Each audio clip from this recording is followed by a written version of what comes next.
সরকার শিবির থেকে তো হলো কিছু পাই দেই গোলা তার মানে আমি ওইটুকু আমাদের গ্রামের উপোস আমার হাত দুটো দিয়ে কাজ করতে পারি না ভাঙ।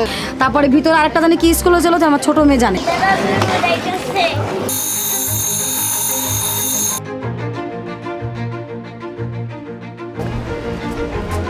করে দিবেন আমি যেন ওই জায়গাতে মরি যাবো। বসত বাড়ি চুলাইয়ের ঘর হাত দিয়ে দেওয়া ডাটা মাঝে দেওয়া ডাটা মাঝে Life becomes burden to me. Bangladesh textile college যেটা 7 রাস্তার মধ্যে যেগুলো আছি ভাই বেরাদার যেগুলো আছি আমি যদি মারাও যাই আমার ভাই বেরাদারের একটু উনি মুক্তিযুদ্ধের কমান্ডার ছিল উনি ওরা শুধু ওদের লাভের জন্য করতেছে বড় দোকান দিতে চাই এই ছবি আঁকা বাসায়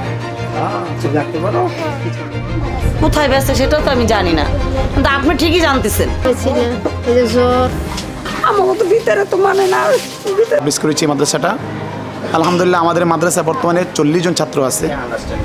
নিজেদের মধ্যেই, কারণ ওরাও বিহারি আমরাও বিহারি, এখন আমরা বসবাস করতে এই জেনেভা ক্যাম্পের মধ্যে। হ্যাঁ আরো বেশি হয়, এখন আরো বেশি হয়ে গেছে, আগে তো 2.5 লক্ষ ছিল। কিচ্ছু করে না ওর চোখে কম দেখে ভালো ভালো কাজ করে না ওরা। চাঁদ নাই তো পুরো বৃষ্টি ঘরের মধ্যে পড়ে ভোটার কার্ড করছি বাংলাদেশি হয়ে গেছে আর পাকিস্তান দেখে করো হয়তো আত্মীয় স্বজন আছে লোক বেড়াইতে চায়।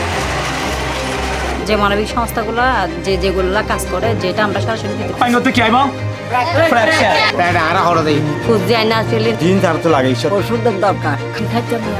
We are poor farmer my dream